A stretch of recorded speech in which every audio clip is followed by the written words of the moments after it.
ભુજના મિર્જાપર ગામે શાળાના બાંધકામમાં લાખોના ભ્રષ્ટાચારના આક્ષેપ સાથે આચાર્ય અને ગ્રામજનો મેદાને શિક્ષણ વિભાગે માત્ર મૌખિક તપાસના આદેશ આપતા સ્થાનિકોમાં રોષ।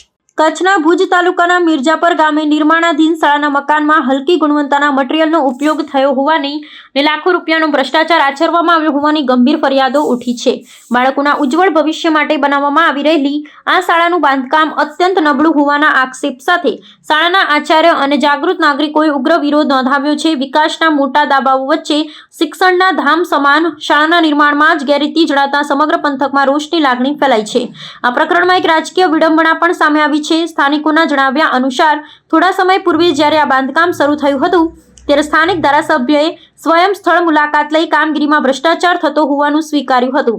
જોકે નવાઈની વાત એ છે કે જે નેતાને અગાઉ ખામીઓ દેખાતી હતી તેઓ હવે આ બાબતે ભેદી મૌન સેવી રહ્યા હોવાના આક્ષેપ ગ્રામજનો કરી રહ્યા છે।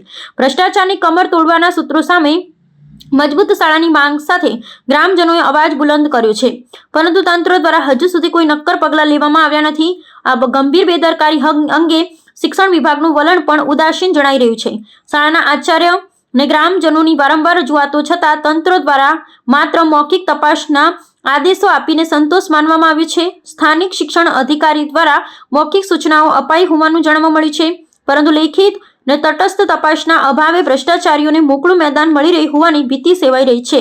હવે બાળકોના સુરક્ષિત ભવિષ્ય માટે આ પ્રકરણમાં ક્યારે નિષ્પક્ષ તપાસ થાય છે અને જવાબદારો સામે ક્યારે દંડાત્મક કાર્યવાહી થાય છે તે જોવું રહ્યું।